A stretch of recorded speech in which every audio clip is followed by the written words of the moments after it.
There are a bunch of critical points in the history in your career. I want to start with one of them, which is very early on. So you were in college, you were working part-time as moving heavy boxes at Little Brown, the publishers. Yeah. And then something happened that actually changed your career entirely. Can you tell the story? Yeah. It was boxes of books because it was a publisher. And I was at university for a scholarship on the arts, in the arts. And I had this great full ride, but I was, still working, obviously. I've been working since I was 8 years old. And I was just moving these boxes up and down, up and down. And this was at a time when the art department of the publishing company, Little Brown, had just moved over from stat machines and spray glue and X-Acto knives and amberlith and you name it, all, INT transfers, if anyone's been in early graphic design, to Macs, desktop workstations, And my best friend growing up, Mark Ginsberg's dad, had one of the early Macs, and so we were always futzing with it. And then when I went to high school, my high school had Macs, and I was always trying to figure out how to do art on the Macs. So by the time it got to this point, I was really proficient with Photoshop and page layout and stuff like that. And so one day, the entire art department, which wasn't very big, it was about 9 people, they all went out to lunch together, and I snuck onto the art director's workstation, and I found a transmittal, what they call a transmittal, for a cover that hadn't been designed yet. And so I just thought, well, I'll just design this cover. So I designed the cover, and I printed it out, and I mocked it up, I matted it up, and I put it in with the others to go off to New York City for approval by sales and editorial, and then I went back to the boxes. So you're the guy moving boxes, everyone goes out to lunch, you sneak on their computers, yeah. Look at what the job is they're working on. Yeah, it's a transmittal. It says like the title, the subtitle, the author, and kind of some notes from the editor about how they want the look and feel of the book to be like, or other books like it and stuff like that. So I did it real quick, and then I went back. And then a couple days later, the art director came back from New York, and he was like going around holding up the cover saying, who designed this one? Who designed this cover? And I said, oh, that was me. And he was like, the box kid. And, and I said, yeah. And he said, well, they picked this one. So basically what that ended up being was an offer to work as a book cover designer at Little Brown. And so I thought, well, don't people go all the way through university to get a job like this? I'm kind of skipping ahead here. This is pretty good. So I decided to drop out of the university scholarship and work with this guy, Steve Snyder. He's an art director. I figured, among other things, I'll be working 8 hours a day with this guy. It's like an apprenticeship. And I'll learn way more than doing that than going to these classes. So I dropped out, and on the very first day I went into work, his door was open, but I still knocked to be polite on the threshold. And he beckoned me in without saying anything like this. And so I walked over to his desk, and he reached behind him without even looking and took out the Pantone color guide and put it on his desk. And I thought that was weird that he didn't even look. And then he opened it up, and he was looking through the color, the yellows, the brown, the dark browns, and like the lighter browns, and he found like sort of a mocha-ish color, and he tore that swatch out, and we still haven't said anything. It's my first day. And he put the swatch on his desk, and he slid the swatch over to me, and he said, that's how I take my coffee. And my mind started racing, like, oh my God, I dropped out of this thing. I had this full scholarship that they only give out once a year, and I only have $1.75. How am I'm gonna have to go to Dunkin' Donuts. How many coffees am I gonna have to buy before I can get the cream into the right amount? Yeah. And then he could see me doing that. He was like, what kind of a jerk do you think I am? I'm joking with you. And I was like, And so that's a great trick. I'm going to try that on our intern. Actually, it would have been a really good, for a designer, that's really hard to match a color. That would have been a good real work. Yeah. Maybe I should have done it. But anyway, he ended up becoming a huge influence in my life. Like not just a teacher of graphic design, but of everything. Because I grew up without a dad, and I would just ask him anything. Like, when did you know it was the right time to propose to your wife? And how much did you ask for your first job salary? And he'd be like, why are you asking me all these questions? I was like, because you're old and you know things.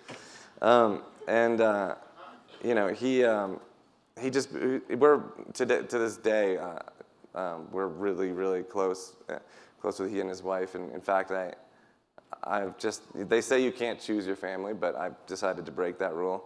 And Steve and Marlene are my 3-year-olds, Papa and Bubby. So I said, screw it. Like, I'm choosing you guys. So you dropped out of college, you worked with Steve, and started off on graphic design, which ultimately, after a few steps, led you. I want to just stop on 2 things before we fast forward to the story. The first thing is, in your book, you write something interesting about graphic design. You say, graphic design is an excellent preparation for any profession because it teaches you that for any one problem, there are infinite potential solutions. Too often, we hesitate to stray from our first idea or from what we already know. Can you give an example of that, or well, yeah, I like that idea? Yeah, I mean, straying from the first idea is fine, but straying from what you are used to is the normal thing, which you should do. But the first idea is usually the worst. Anyway, Yeah. no, it was great because it taught me. Other designers looked at it in a different way. They would design what they thought was a beautiful design. But then editorial and sales would say, like, we can't sell this book. It's like it's too designy, like no one's gonna buy this thing. Like, Yeah. Or editorial would say, this isn't what the book is about. This looks too funny, or this is too highfalutin, And they were like, idiots, it's a beautiful design, it should win awards. And I always was like, why don't you guys, the triumvirate here is that you have a design like worthy of awards. The editorial people are saying like, oh, this is great, totally represents the book. And the salespeople are like, yeah, we can move this. That was always my, and where the part of like sort of infinite creativity comes in, there's no like one perfect solution for any book cover. There's infinite. Mm-hmm. I mean, if you were stuck, there was always something else you could do. And we used to walk around, Steve and I would walk around with the mat, the cutout mat, like for a photo or whatever. We used to just walk around and hold it up against stuff like, is that a good cover? Is that a good cover? Like, is that on my face, is that a good cover? And just because anything could be a cover, you know? And you could change the type, color, photo, anything. It's just, there's infinite. And then I like to transpose that to any other field. There's always a great creative alternate solution to almost anything. Mm. I want to ask you about education. So you said your theory, you're in your sophomore year in college. Yeah, I did 2 different colleges and didn't like either one of them. But your theory was, okay, I'm like skipping a step. I'm fast forwarding. Yeah. I don't need to finish college. I've got this great professional experience. There is a quasi movement in Silicon Valley and elsewhere to encourage young people who are talented and entrepreneurs to actually eschew the finishing college and actually jump right into a startup or a professional job. Is that something? Would you actively encourage young people to do that? Only if it's like right for the youngster. Like college wasn't right for me, and I still to this day can't believe that I didn't consider just not going. Because I broke a lot of the rules in high school, but for some reason I thought this was a hard and fast rule that college was like 13th grade and you had to go. And I probably was one of those people that would have been better suited to just not going right away. Mm-hmm. Because I was very unhappy, and But I also think it's kind of over mythologized that everyone drops out of college and becomes a billionaire. I think people like to celebrate those things. There's some very public examples of that. There's the few public examples, like that makes it seem like everyone's doing it, but I really don't think that's true.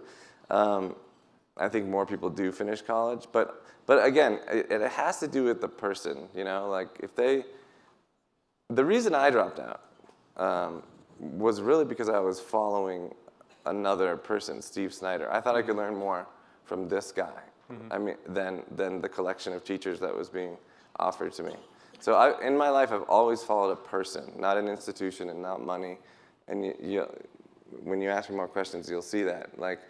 So it's a good idea for some people if they think, okay, well, I'm going to learn a lot from this guy, or I'm not getting what I need out of college, etc.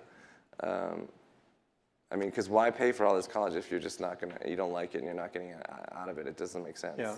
I want to fast forward a little bit. So you eventually went to join some friends at a blogging startup, and then you found yourself at Google working on Blogger, which was one of the pioneering blogging platforms. You worked there for 2 years, I guess? Yeah, 2003 to 2005, which was really fun because they went public in 2004. Yeah. So it was like I was there doing all the crazy stuff.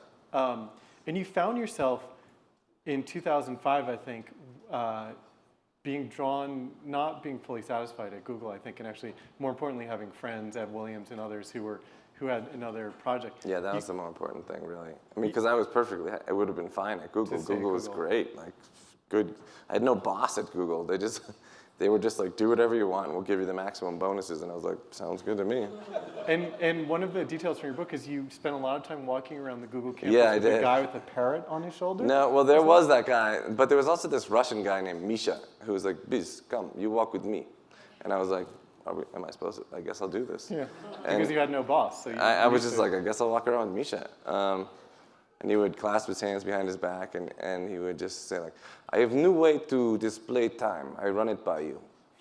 Straight line. It's straight line. And I forget what it was, but I was like, what happens if it's 105? And he was like, fuck. but we would just go around, and then I would start going around by myself, and I would just go into rooms, and there's one room I went into, and there was this guy that was just dazed and barefoot, and he had all these DVRs taken apart and all these TVs going, and I was like, what's going on in here? What are you doing in here? And he looked up at me, and he was like, I'm recording everything being broadcast everywhere in the world, and I was like, carry on. And then the same thing happened with I went into another room, there's like this field of people with these sewing machine-like contraptions with their feet and lights and glass. And I was like, what's going on in here? And somebody looked up, like bleary-eyed, and said, we're scanning every book ever published in the world. And I was like, okay, carry on. And I don't think I was supposed to do that. I wasn't even supposed to know about these things. Especially the guy on the Blogger team. Like, if they would have been mortified because I would have like typed it up. But I didn't, because I figured I probably shouldn't know these secret projects. So you found yourself, after 2 years at Google, with your friends doing something that seemed more exciting. Well, I had a big decision to make. When Evan's company was acquired, so he got a bunch of money, and then he left after 2 years. So this is Evan Williams, co-founder of Twitter. And he was the one who really brought me out there in the first place, because we had been following each other's work on the internet. Because the first company I started, Zanga, with an X, don't ever name your company. It's something you have to explain later. It's like a joke. If you have to explain it, it's bad. But we were sort of rivals, but I really admired his work. And so it turns out that I never thought of it, but he admired my work too, so he brought me out. So then he only had the deal was he would stay 2 years and they could do whatever he wanted. And so he left. And then when he left, I went home kind of dismayed and talked it over with my wife, and I had to decide, well, did we move out here all the way from Boston to work at Google, or did we move out here so I could work with Evan Williams? And the answer was that I had been admiring Evan Williams for years, and I went out to work at Evan Williams. It didn't matter what company he was at. Yeah. And so then I said, well, I guess it's clear what I have to do next. I have to just go do this startup with Evan, no matter what it is, you know. And weighing on that was you had several $1 million of unvested stock options at Google. I could have been a millionaire. That you had to. I grew up on welfare, and I was working since I was 8, and then I was like, but the thing, this is when I learned how to do this trick, which is good for everybody, is you just you separate money from what you're trying to figure out, because money clouds your judgment completely. So you have to just say like, okay, money is a tool for things. Let's pretend that I have all the money in the world. What would I really want to do? And then everything becomes sort of crystal clear. And I do it with a lot of people, like you know, who are really, I'm trying to help, and they're just really dismayed. You know, like, what should I don't know what to do with my life. And I'm like, what do you really want to do? And you know. And they're like, I can't afford what I really want to do. And so I asked them to pretend they have whatever, $100 million. And they said, well, I would move back to Massachusetts to be next to my kids. And I would say, well, just find a way to do that. Like, you don't have to have $100 million to do that. You can get an apartment or whatever. So anyway, that's how I made that decision, was just, I came out here for Evan. my future self will figure out how to get me out of debt. And I always trusted my future self, like as some kind of smarter, better guy. And I love that guy. He totally helped me out. Did you become smarter and better? I don't know, but the future one probably is. Yeah. It is very striking just on that point that you encountered really serious financial hardship. There's stories about you and your wife collecting the coins. Oh, the Coinstar was so great. And put the taking coins them in, and she was psyched that it was getting her $100 of quarters. Yeah. So like she won the Las But Vegas jackpot. Even while you were at Twitter, you still Yeah, were dealing with this. People thought just because I got a job at Google that I was automatically loaded, but they weren't paying very much money. They were a startup.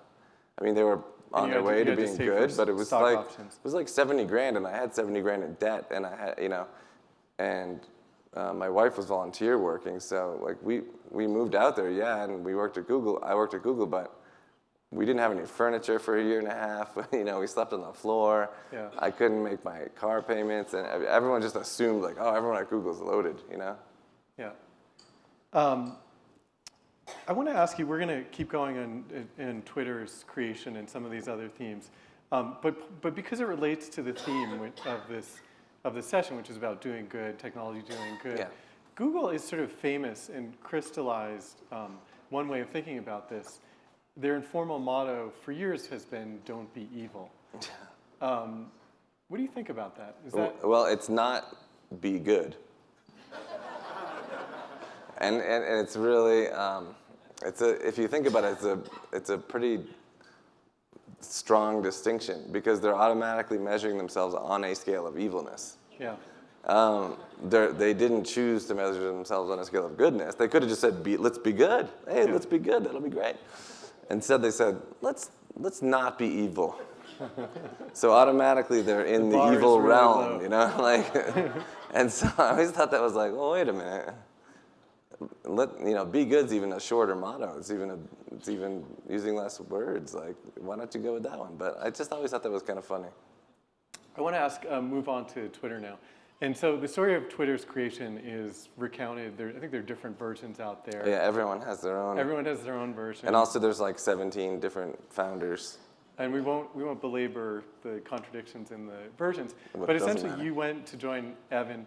It was a podcasting startup. Apple came in, and Apple is in podcasting distribution. Yeah. And suddenly it was really challenging, and you guys needed to figure out what to do. Out of this moment of crisis / failure / reckoning, Twitter was born. And what would be interesting is if what in your analysis, what was the key from getting to that moment of realizing that this startup really didn't have that great of a future? Well, the key moment was this. The Apple thing wasn't even really that big of a deal. Yeah, it was like soul crushing for the team because we never expected Apple to put this really like geeky thing into iTunes. Like what, they're putting podcasting into iTunes now? Like we thought if they did it, they'd do it like way in advance. But we also bit off more than we could chew. Audio was like everything. You could record your voice in the browser.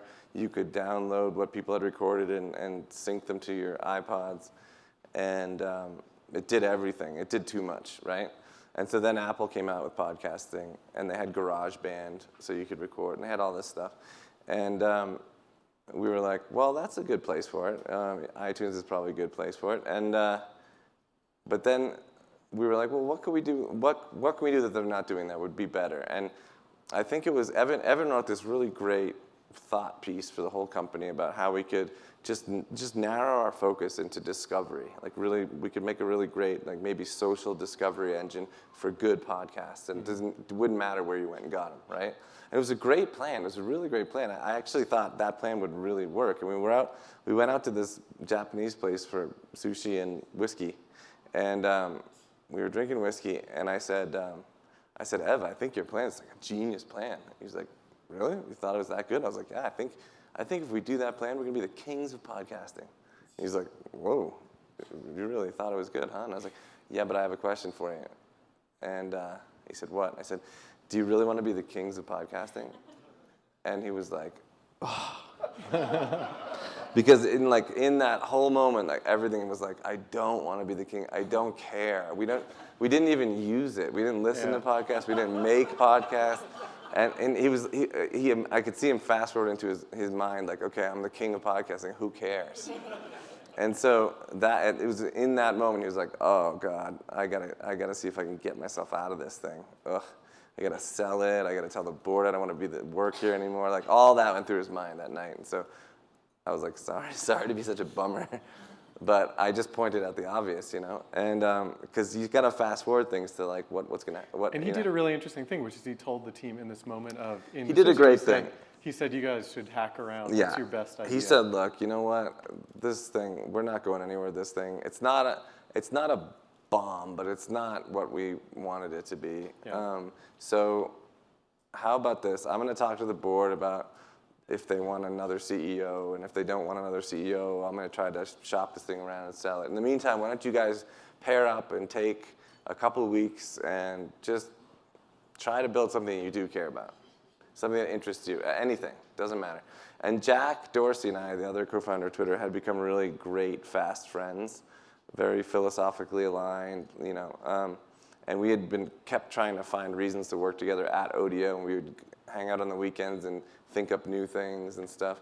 And so it was like, it's like when you're in gym class and your gym teacher's like, okay, pick a partner, and you're gonna pick your best friend, So when Ev said like, okay, everyone's gonna pair up, and I was like, oh, and so that's when we got together and decided, we riffed through a bunch of stuff, but we decided to end up with this Twitter thing. And so we built a prototype of Twitter in 2 weeks that was kind of faked. I faked a lot of it. Like I made it seem like it was working when it really wasn't, which was good enough to show it. Yeah. And everyone thought it was really stupid and dumb because it was so simplistic. And they were like, that's it? You're just going to like send out a message and some people might get it? Mm-hmm. And we were like, yeah, isn't that great? And everyone's like, can't you add video and stuff? And we were like, no, just text. Anyway, the point is, Ev could tell that, Ev is really good at this stuff. Ev could tell that Jack and I were like really into it.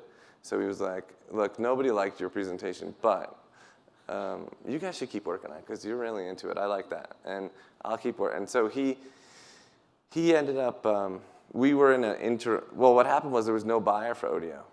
He couldn't find anyone to buy it. And so I went over to him.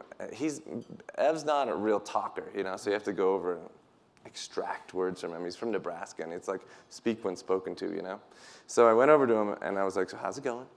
And I was on one of those bouncy balls, one of those yoga balls. And he was like, not good.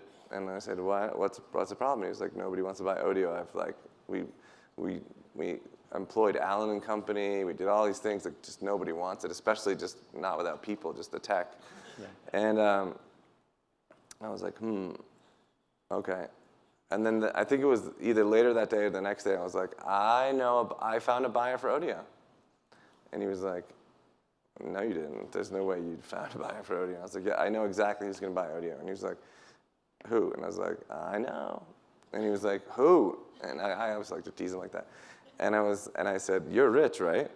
And he was like, yeah. And I said, well, we just make up a fake company, a real company, and then that company buys Odeo. And so then somebody buys Odeo. With Ev's money. Yeah. Yeah. And he was like, can we do that? Is that a thing? And he was kind of nervous that looked like a weird thing, like make a shell corporation and buy your own thing so that you can save face from your investors and call it an acquisition. So he was like, I might end up looking bad. Let's say you and me both did it, because people thought I had money because I worked at Google too. Yeah. So he's like, let's say you and me made it. And I was like, okay, fine, that's great. And then it totally worked. He became like a folk hero, like, what a genius move. And it was viewed as a high integrity thing because he basically gave the money back to the investor. He gave the money, all the investors got their money back plus a little bit extra. Ev essentially bought Twitter for like $1 million. For $1 million. From those investors who missed. And also said like, hey, if anyone wants to leave their money in, that's cool. And only like 2 guys did, and the other guys are probably like bummed about that. But probably. So we became Obvious Corp, and so during that time, Jack and I were working on Twitter, and then some of the guys got fired from Odeo because it just didn't make any sense to have like a sound engineer and stuff. So we were a smaller group of people, but we were called Obvious Corp. That was the name we gave to the company, Obvious, because everything is obvious. Everything is obvious in retrospect. So we named it Obvious, and we were all working at Obvious on different projects. Ev's obsessed with productivity apps, so he had like a bunch of guys working on productivity apps while Jack and I worked on Twitter, and we did that for, I don't know if it was a year or so, until something happened that made it obvious that Twitter should be its own company. You recount very interestingly the story of Twitter's growth. I want to focus on a few episodes and hit some of these other themes. So I'm recommending that the detailed narrative is available in your book. Yes. But some of the more interesting stories is that along the way you actually were courted by a number of people to either invest or to buy Twitter. Yeah. These acquisitions obviously didn't happen, but Al Gore was one of them. Yeah. Yahoo was another. The story about Facebook is probably the most interesting of them. It's probably the funniest, but they were all kind of funny because Yahoo was like, the guy was like, hey, I can buy anything I want as long as it's under $10 million. And we were like, $10 million? Eh. And so I remember Evans, as we got back to our office after visiting Yahoo, he said, well, that's the day we didn't sell Twitter for $10 million. We went in. And then the Al Gore thing was funny because he got us wicked drunk, like 3 bottles of wine for 3 people. And then afterwards he came out with tequila and he poured like a juice glass full of it and he was like, they tell me this is the good stuff. And I just moved away like he's gonna poison us. and then but the Zuckerberg thing was the funniest because I got to work and I took Bart to work. So I walked half an hour from my house to Bart, and then I did a half an hour in Bart, and then I walked another half an hour to work. So by the time I got to work, I was schwitzing like crazy. And that particular day, the laundry was down to just this white button-up shirt. I never wear white button-up shirts. Like this shirt. Like that, like a regular man's shirt. Yeah. And thank you.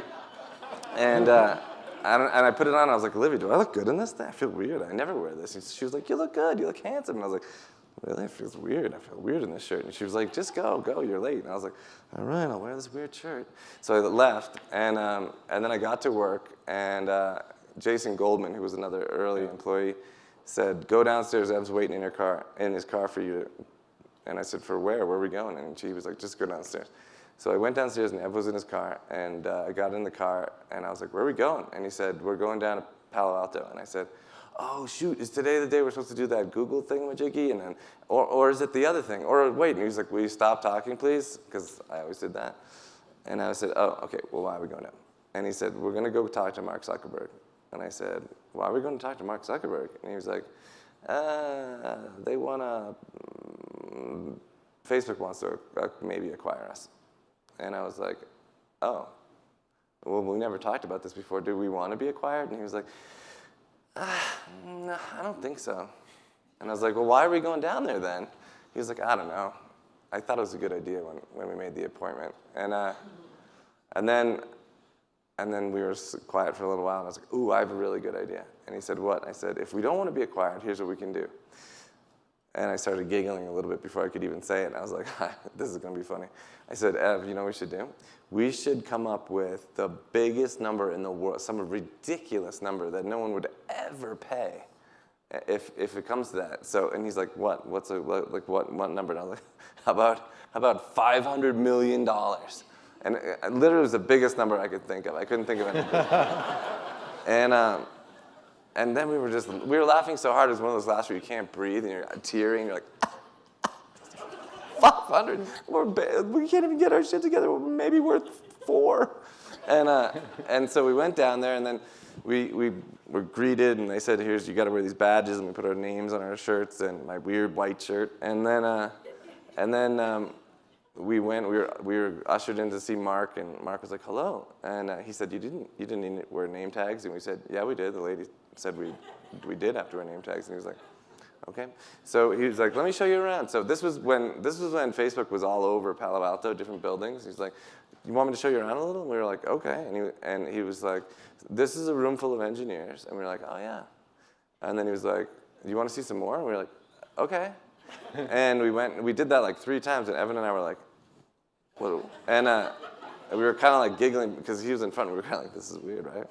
And then he said, let's go to another building. We had to walk around downtown Palo Alto with my weird white shirt and my name tag and stuff. Like, this is weird. So then finally we stopped looking at a room full of engineers, and he took us to this little tiny side room. It wasn't even a real office. It was like a alcove office with a door, and it had a love seat and a chair. And Mark went in first, and he sat in the chair, which left the love seat for me and Ev. And so then I went in next and sat in the love seat, and it was like this little tiny. Luckily, Ev's skinny, and then Ev said, "Do you want me to close the door, or should I close the door or leave the door open?" And Mark just said, "Yes." and then Ev said, "I'll just close it this much." And he left it a little bit ajar, which was awkward because there was people right out there too. Yeah. So then he squished next to me, and I put my arm like I was making a move, and he's like, "Oh, this is gonna joke around now." And I started joking around, but that wasn't. The room was not a good crowd. So finally, I shut up, and Mark said, I don't like to. I'm not a fan of talking numbers. And Ev was like, well, neither are we. We don't do that sort of thing. And Mark said, but if you give me a number, I can tell you right now, yes or no. And Ev looked at me and he said, $500 million. And Mark said, that's a big number. And I said, you said you'd say yes or no. And then he said, well, let's go to lunch. And then we were walking around Palo Alto again, and we were in line for lunch in this huge long line. And Ev tried to make a joke like, hey, aren't you the boss? Can't we cut the line? And he was like, we don't do that here. And then he turned his back on us again, and we were like, we're going to wait for 45 minutes like awkwardly like this? And so I was like, oh, Ev, we got that thing in the city. And I was like, the thing, oh my God, I forgot about the thing. And then so we left and we went to a coffee shop and we were like, that was so weird and stuff, what are we gonna do? And then later that afternoon, Mark actually said, okay, sure, 500 million. And we're like, oh no. So he offered you 500 Yeah, million? a mix of cash and stock, 500 million. So then that meant that Ev was like fiduciarily responsible for taking that to the board. Yeah. And we were like, oh, we're screwed because like the board's gonna like that number. Luckily, Ev was very persuasive. He said, look, we're just getting started. We have a lot of work ahead of us. We know what we want to do. We want to make a company of enduring value, profitable, all this stuff. And we're just so young, and it's just the time's not right.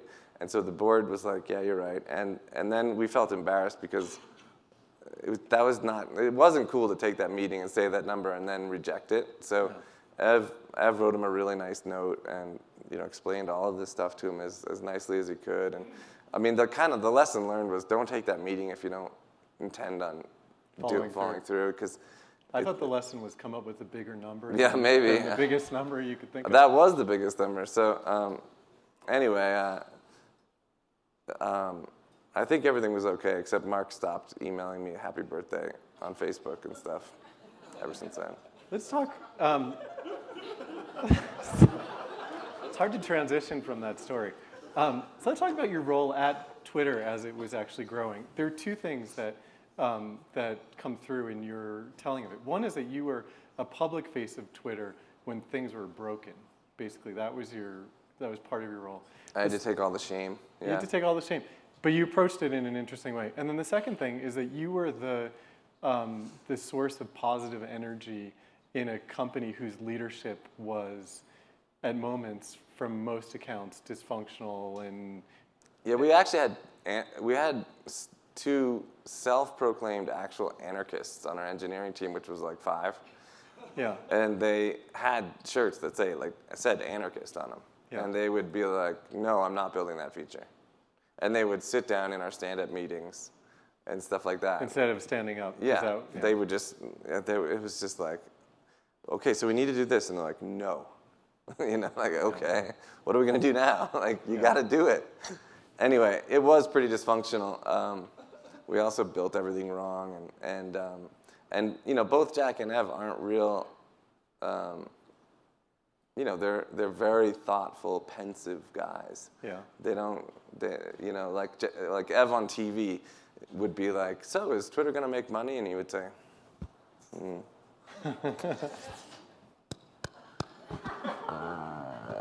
then it was time for commercial break, So that was on Oprah, right? Or whatever, anything. And I would say, Ev, here's how you do it. Is Twitter ever going to make money? Yes. And then you figure out something to say after that. But anyway, so yeah, I had this role. I mean, even very early on, I was usually chipper about stuff. So when something broke, I would act kind of like an embedded reporter, because I was the guy who did the blog and everything. And I would just go around and be like, so what happened? Why did everything break? What broke? And it took a while, usually, for them to figure out what broke, because of the way we had built things, which we fixed later. But they had to do some forensics, and they would figure it out. And then I would just say, like, okay, everybody, here's what broke, and here's what we're doing. Here's why it broke. Here's what we're doing to fix it. And guess what? Well, now that we know that, Twitter won't break in exactly that same way again. Spin. We know that we know that won't happen exactly. It might break, but not that exact way.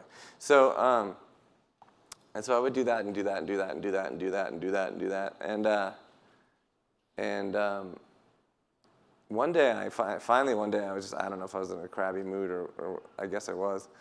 And I just broke again. And I was just getting so run down from coming up with different ways of saying everything's going to be okay, And so I just had a mini outburst, like, what the hell? Can't we get our act together, guys?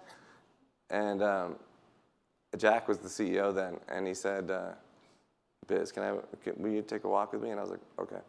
So we went on a little walk around this little park that was near our office, and he said, Biz, I've come to count on you to be the guy that's always got a good attitude about everything. You can't do that.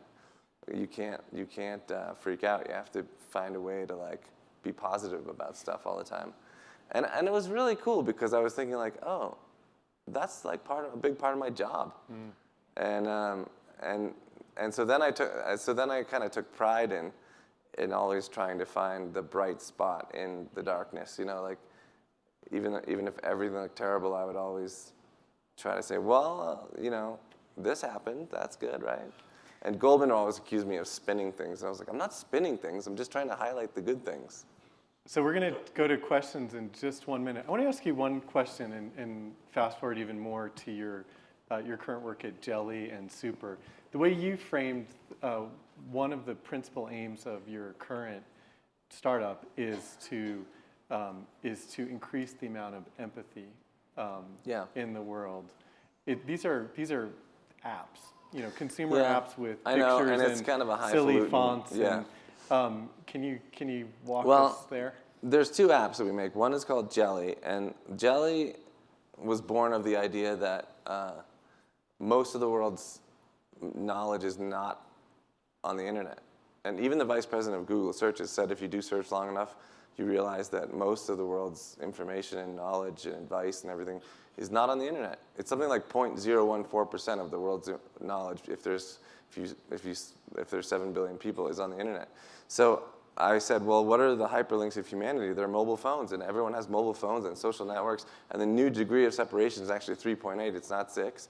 So Jelly was born of this idea that we could build this crazy new search engine that actually searched people's minds and enabled people to help each other with their problems. And so that was oh, this is so great.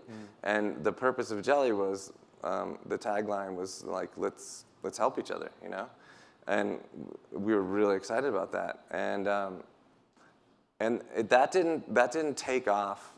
That didn't take off the way we had hoped it would. We're still supporting it, and we think there's some things we can do to actually make it work. But so then we switched focus to this thing called Super, which is based on the premise that if you build something fun, then it's more likely people will use it. And if a lot of people use it, then it can become important. And we intentionally made it like crazy and silly. I'm a fan of the artist Barbara Kruger. You guys would probably know her work if you saw it, but I said, let's make an app that looks like Barbara Kruger designed it, you know? And let's just make it really wacky and fun so that people can express their opinions in bold, emphatic way. And we called it Super because the choice, you have to start off with one of our superlative statements, like the best, the worst, the sexiest, the craziest. And those are superlative statements, so we just chopped off the lative. And so I made the company purpose, then I shifted the company purpose from let's help each other to let's inspire empathy. The idea being, and this is part of Twitter's work too, the idea being that if you can put yourself in another person's shoes, then you're less likely to want to kill them and you're more likely to want to collaborate with them. And I told you before, I have this 1,000-year vision for humanity in 1,000 years, and so I'm just going back 1,000 years and saying, well, what did I do? What could I do? And so I'm good at consumer software apps, so I thought, well, I'll try to make something that inspires a little bit more empathy. And science has shown that the combination of words, a few words on top of an image, increases both cognitive and emotional comprehension by 43%. So I thought, well, if people can understand each other better, and there's more nuance in social media rather than just text, and you can get a point across or a feeling across, and then you can respond to that person's feeling with some sort of empathetic response, and maybe we could nudge the so-called empathy quotient of the world up a little bit before we die, and wouldn't that be great? And so both of these apps are based on this ridiculously, hallucinogenically optimistic concept that humanity is fundamentally good, and if you build the right tools, they'll prove it to you every day. And that's just what we're trying to do. And you gotta start somewhere and screw up and keep working and find those bright spots and zoom in on them, and that's all you can do. You just gotta keep working. I want to have time for questions, so we have some microphones. If you raise your hand, maybe we get the microphone somewhere in here. Would you pick? Great. Great presentation. Oh, thanks. And I like how you're channeling the Brian Grazer hairdo thing too. Oh, yeah. I mean, maybe you had it before him. This has been my haircut since I was little. Except Can you for compliment the my bowl white cut. shirt too? Yeah, my question is off the Zuckerberg story, which is fabulous because you hate when somebody takes your offer because you know you left something on the table. But with that said, the last 5 years, Dick Costello recently stepped down. Twitter stock lost 50%. Facebook increased double. From a pure financial, functional engagement, would it have been better to sell it, take the stock, take the money? Would Facebook make Twitter a better engagement than it is right now? I would say no, because the companies are so different, both from a cultural standpoint, I believe, and also in what they're all about. You know, I think people often mistake Twitter as a social network, and I've never thought of it as a social network because you don't use it to keep up with your friends so much as you use it to find out what's going on in the world. It's like the world's best. It's a way better Bloomberg terminal. It's everything is happening all around the world in real time, and history has proven that when you get information first, you win. You know, and so I definitely don't think. I think it's much better that we went on our own and we learned our own lessons, and we built on our own culture and all that stuff. I can't imagine. I just don't think I would have done very well at with a boss. It's been proven. Okay, maybe right here. Thank you. Hi, I was just wondering, and I really enjoyed your presentation. ISIS and other extremist organizations have used Twitter, pretty effectively with thousands of jihadists, and also, online, abuse using Twitter and is also a problem. Like, what are you doing to, fix this and to, prevent like bad uses of Twitter, and why has it been such a hard challenge to, overcome, given that, we've known about this problem for years?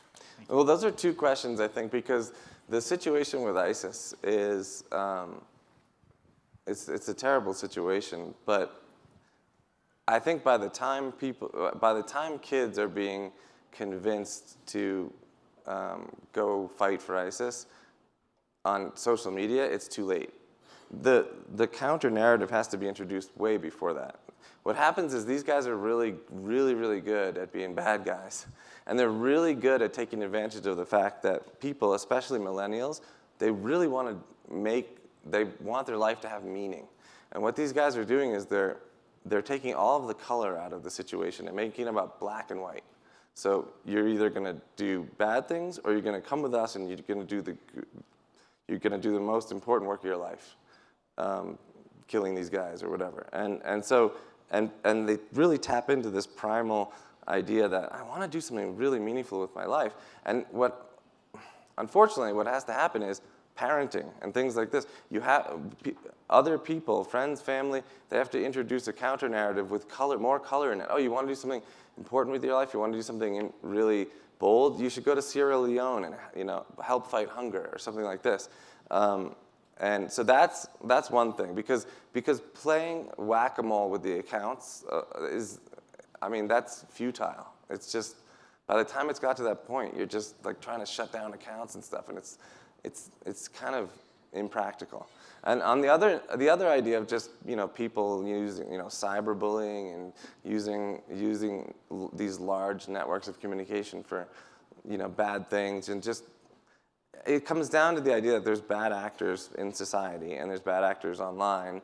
And what we've done is we've always built and continually innovated on tools for the community to self-police.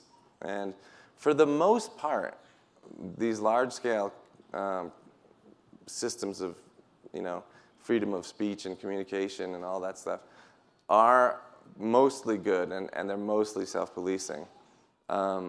But there's always going to be a percentage, no matter what, just like there is in regular society, of bad actors. And so at least when I was there, I don't know if it is now, but at Twitter, the biggest team at Twitter was called the Trust and Safety Team. And that was the team that was constantly shutting down accounts, looking for abuse, looking through all the flagged items, et cetera, et cetera. So as the bad guys innovate, so we have to innovate as well. And sometimes we're down and they're up, and sometimes we're up and they're down. But when you have a huge successful platform, you're always going to have this problem. We saw it at Blogger and everything else too. And there's tricks of the trade. There's sort of trade crafty type things you can do. But it's always something that needs improvement, just continually. Let's take another question, maybe in the microphone there. Is there someone in the back? Right. John Parker last week wrote about the problems with philanthropy and urged hackers to hack philanthropy. And I wondered what you thought about some of the things that he said about what's wrong with philanthropy and how technology can do good. I can't speak to that because I didn't read his thing. But I do generally think people think about and do philanthropy wrong. Their heart's in the right place, but what people tend to think they should do is wait until they're comfortable and they've got their lives in order and then write a check for something. But I really think that there's a compound impact to altruism and philanthropy. The earlier you get started at any level, the more impact you're going to have over the course of your life. So if you get started as a teenager, volunteering, giving $5, $10, by the time you're 40, you will have done so much more than you could do by writing a check for $25,000. And by the way, no one ever really feels like they're comfortable enough to give away a whole bunch of money. They're always like, well, maybe next year. I mean, a lot of people are anyway. So I think the key is to just get started really early with it. I'm a huge fan of philanthropy because I think being selfless is actually selfish. you get way more out of it than you put into it. You feel so great about what you've done.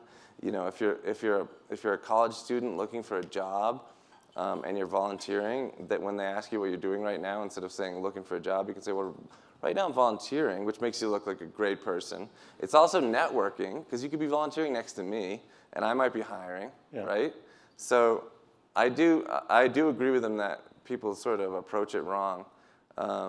And from the standpoint of technology, I'm not sure what his thesis there was, but I do think that at least technology companies can weave doing good by doing well into their company culture and into their actual business model and so forth, so that as they grow and as they get more profitable and better and stronger, so too does their corporate social responsibility department. You know, Nike's a great example of this. They got started because they were sort of forced to, but they have a 250-person corporate social responsibility team, and they do some wonderful stuff around the world. Great. I think we have time for one more question or so, way back. Hi. Thanks to both of you. That was a really great interview. Biz, you've written about advocating for CEOs when they've kind of been removed by the board and helping find a position for them, namely with Evan and Jack. And I'm curious what kind of convincing it took on the side of having Evan and Jack stay, for example. We know it paid off. Jack is now the interim CEO. I was the first guy to say that Jack should be the CEO. But I'm curious what it was like to in 2006. what it was like to talk to Evan and Jack about staying at Twitter, not just working with the board. Well, if it took any convincing at all. It was particularly hard convincing. I mean, I had to do stuff that I don't normally do, like threats and things. Like, well, if Ev's not coming in on Monday, I'm not coming in on Monday. Well, what are you saying? Are you quitting? I'm just saying. Like, I thought I signed up to be in a George Clooney movie, and now there's no George Clooney, so I don't know what's going on here. But I won't be in on Monday if he's not in on Monday, and just try to freak him out, you know?